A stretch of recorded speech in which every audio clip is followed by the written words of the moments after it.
চুঁচুড়ার হাসপাতালে বজ্রপাতে আতঙ্ক। আগুন ধরে যায় অক্সিজেন লাইনে। হাসপাতালের অগ্নি নির্বাপন ব্যবস্থা দিয়ে আগুন নিভিয়ে ফেলা হয়। অন্যদিকে বাঁকুড়ার কতুলপুরে বজ্রঘাতে মৃত্যু এক নাবালিকার। বজ্রপাতে হুগলির চুঁচুড়ার ইমামবাড়া সদর হাসপাতালের অক্সিজেন লাইনে আগুন ধরে যায়। হাসপাতালের দ্বিতীয় তলে মহিলা ওয়ার্ডে বজ্রপাতে ক্ষতিগ্রস্ত হয় অক্সিজেন এবং বিদ্যুতের তার। আতঙ্কিত হয়ে পড়েন রোগী ও রোগীর আত্মীয়রা। ধুম করে একটা আগুনের মতো ধুম করে আওয়াজ হলো। ঘর দেখছি পুরো একবারে অন্ধকার হয়ে গেছে। ধোয়া বেরিয়েছিল। হ্যাঁ, ধোঁয়া একদম পুরো কুয়াশা, একদম ধোঁয়া অন্ধকার, কিচ্ছু দেখা যায় না। দমকলের একটি ইঞ্জিন যায় হাসপাতালে। ততক্ষণে হাসপাতালের অগ্নি নির্বাপন সামগ্রী দিয়ে আগুন নিভিয়ে ফেলা হয়।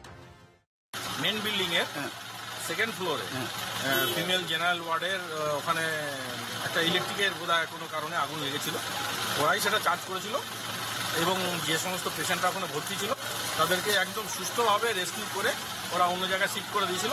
লাইটিনিং হয় আমাদের হাসপাতালের সামনাসামনি। লাইটিনিং হওয়ার জন্য একটি ওয়ার্ডে একদম কাছাকাছি হওয়ার জন্যে ওই লাইটিনিংটা আমাদের অক্সিজেন যে পাইপলাইনটা ছিল সেই অক্সিজেন পাইপলাইনটা ব্লাস্ট হয়। সঙ্গে সঙ্গে তারপর সামনাসামনি একটি লাইন ছিল, একটা আগুন লাগে। বাঁকুড়ার কতুলপুরে মামা বাড়িতে বেড়াতে গিয়ে বজ্রাঘাতে মৃত্যু হয় এক নাবালিকার। দুপুরে খাওয়া দাওয়ার পর হাত ধুতে গিয়েছিল শ্রাবন্তী। সেই সময় বজ্রাঘাতে সেও তার দুই আত্মীয় আহত হন।